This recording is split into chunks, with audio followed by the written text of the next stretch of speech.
Hello, hello, everyone. Carroll Patrizi here. So thrilled to be your host throughout this summit. And I'll tell you, this is an exciting moment. Our speaker, Diane Helbig, who is joining us today, all the things, you know, she has been very successful in business. She's a speaker, she's an author, she's a coach. It's really it's very exciting to be here with you today.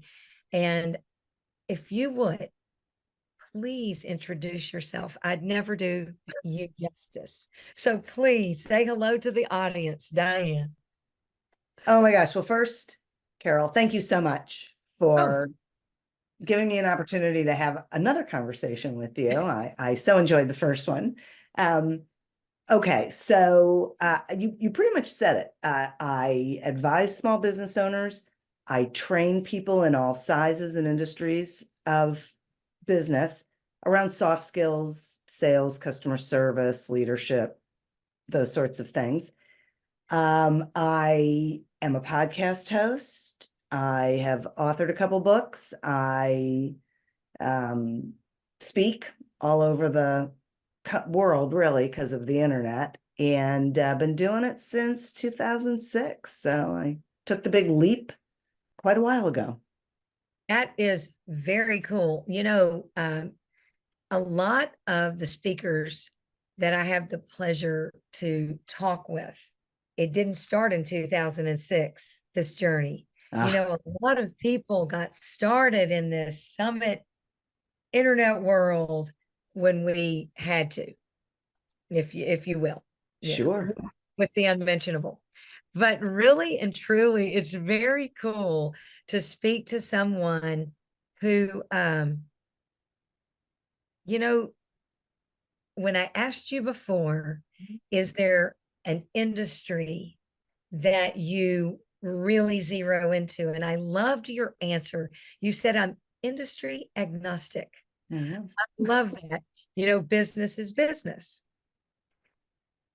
It's the truth. I remember my dad, my precious, precious dad, not with us anymore. Well, at least physically. Right. He said, if everything is that you could be selling pickup sticks. Right.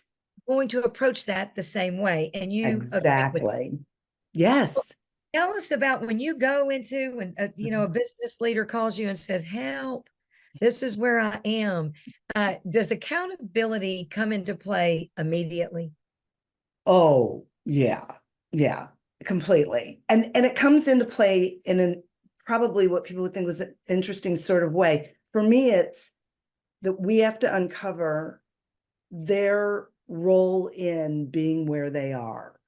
Yeah. So a lot of the reason why they are stuck or they're over their head or they have employee issues or whatever it is because they either are or are not doing some things that are directly impacting their business.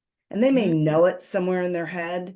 A lot of times they don't realize it, but what they don't know how to do is change it, fix it and make it a better situation.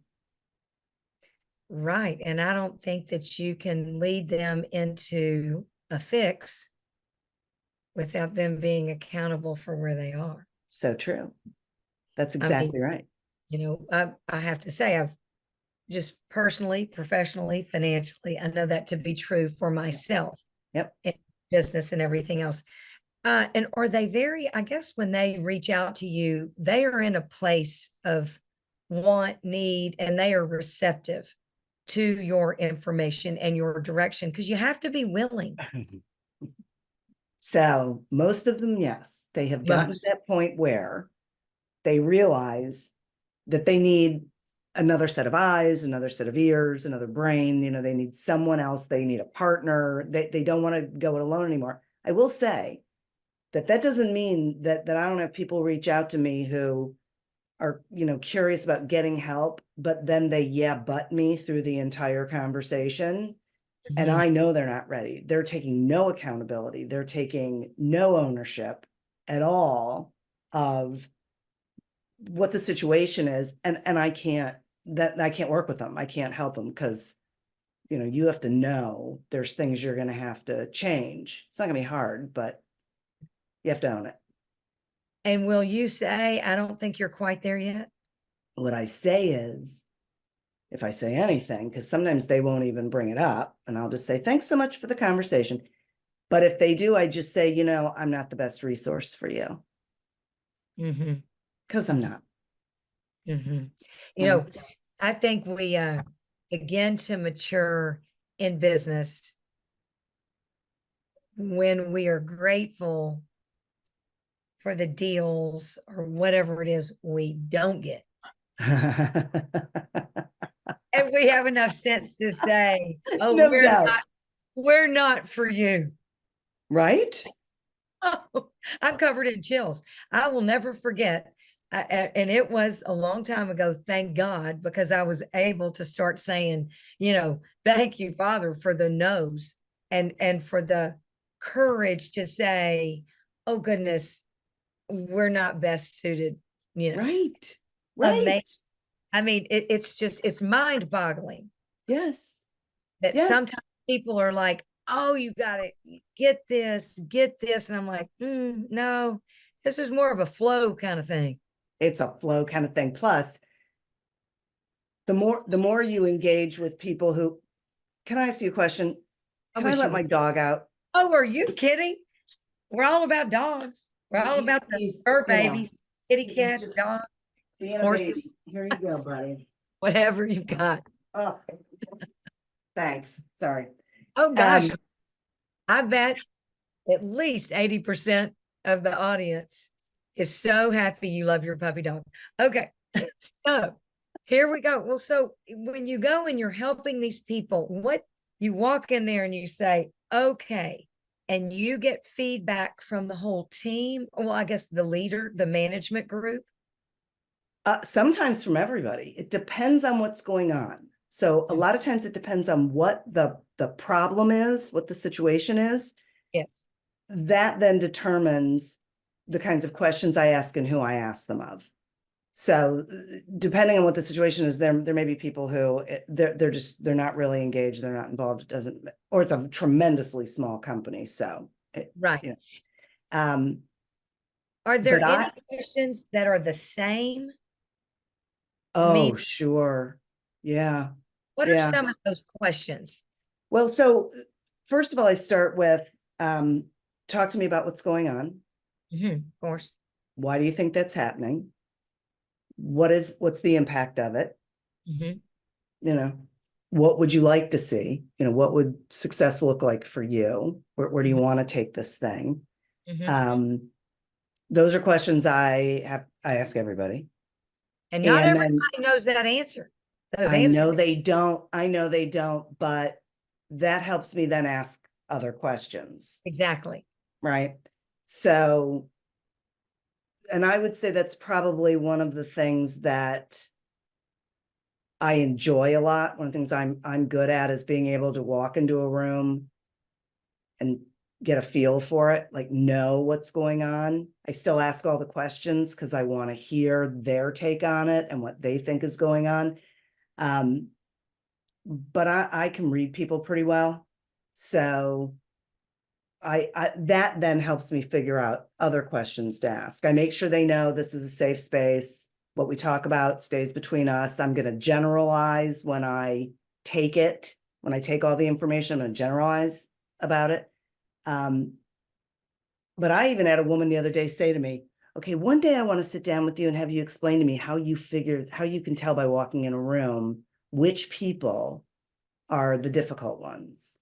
And I said, okay, we can have that conversation. I don't know if you're gonna be able to do it, but I can tell you. You can tell by the look on their face.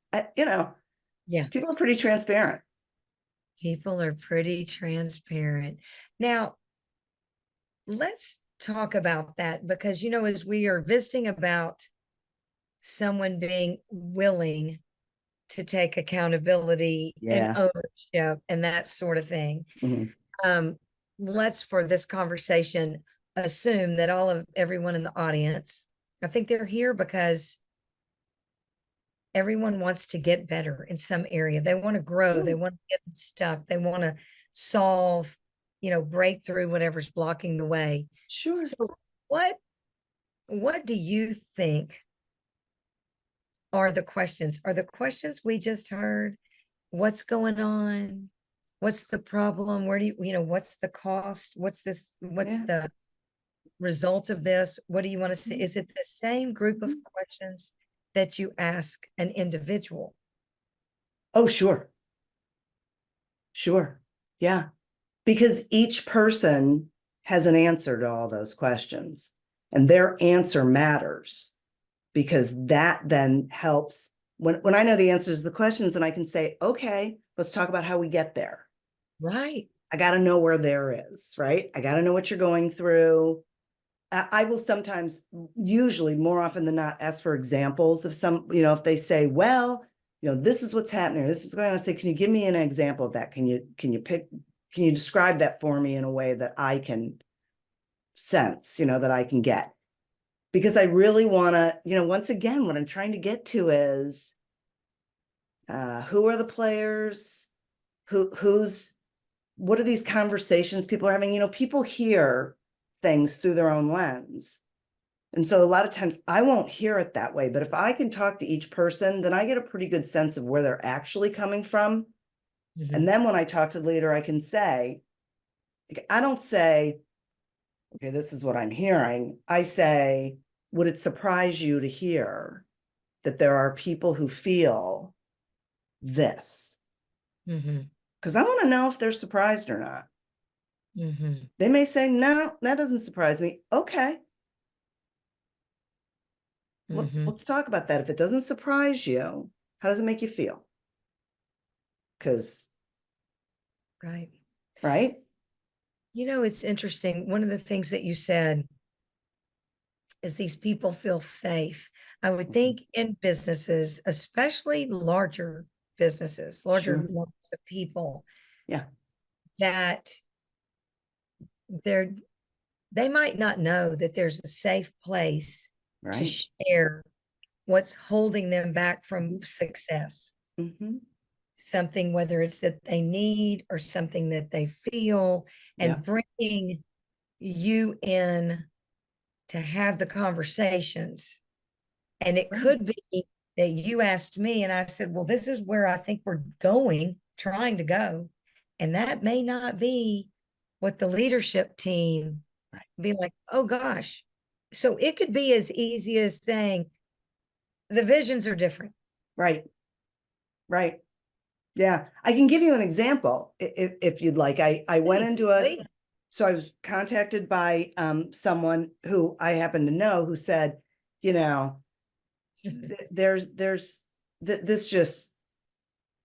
this partner that I have, blah, blah, whatever. And I said, okay, well, what I'd like to do is come and talk to everybody and ask them the same questions and, do a 360, get an idea of what's going on. And I did. And I got some insight from him about what he thought of all these people, right? Sure. So you do it with everybody.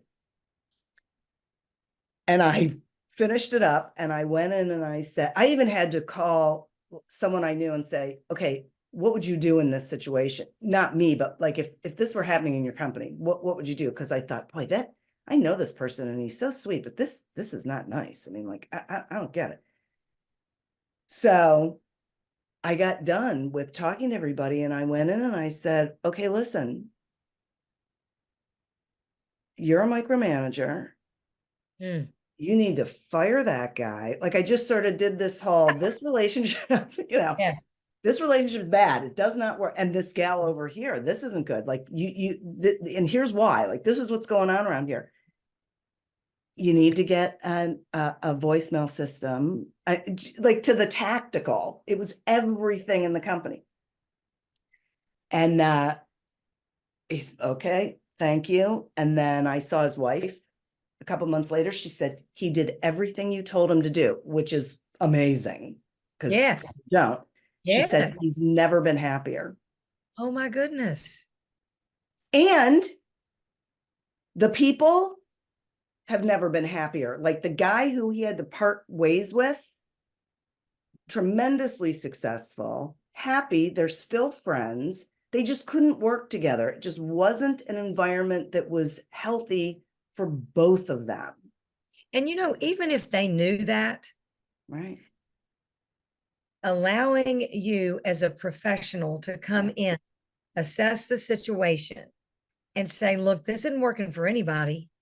Make these changes.